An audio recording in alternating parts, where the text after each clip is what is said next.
சிறகடிக்க ஆசை சீரியல் நேயர்களுக்கு வணக்கம். நம்ம சிறகடிக்க ஆசை சீரியல்ல அடுத்து என்னெல்லாம் சுவாரஸ்யமான விஷயங்கள் அரங்கேற போகுதுன்றத இந்த ஒரு வீடியோவில் ஒரு குட்டி ப்ரமோவா பார்க்கலாம் வாங்க. ரோகிணி கிட்ட நீ தான் இதெல்லாம் பண்ண சொன்னியா, இல்லாட்டி அது வந்து போய் நீ எதுவும் சொல்லக்கூடாது, ஒழுங்காக உண்மையை சொல்லு, சரி இந்த அளவுக்கு கேவலமானவளா நீ அப்படின்ட்டுலாம் சொல்லி சண்டை போட்டுட்டு இருக்காங்க. மனுஷ் ஏற்கனவே வேலை இல்லாத பார்க்கலலாம் உட்காந்து எல்லாரும் முன்னாடி அசிங்கப்பட்டுட்டாரு, ரொம்ப கஷ்டப்பட்டுட்டாரு. சரி இந்த பிஸ்னஸ் சிக்கிறதுக்காக தான் இப்படி ஒரு பிளான் பண்ணலான்ட்டு, மற்றபடி நான் எதுவும் தப்பாக எதுவும் யோசிக்கலன்றாங்க.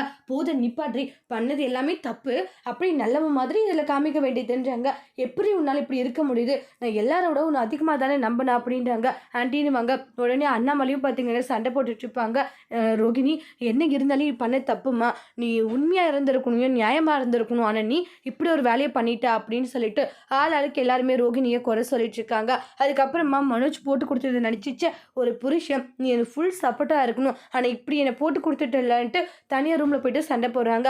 ஏன்னா ரோகிணி வீட்டை விட்டு போக சொல்லியிருப்பாங்க. பேக் பண்ணும் போது அந்த விஷயத்த சொல்லிட்டு ரோகிணி அங்கேருந்து கிளம்பிடுறாங்க. ஆமாம் ரோகிணி இருக்கட்டுமா சொல்லுங்க, டே அவள் இந்த வீட்டில் இருக்கக்கூடாதுடா போட்டுண்டா அவன்னு சொல்கிறாங்க. ரோகிணி ஃபீல் பண்ணிட்டு போகிறாங்க. அதோடு இந்த ப்ரமோவை முடிச்சிருக்காங்க. தேங்க்யூ.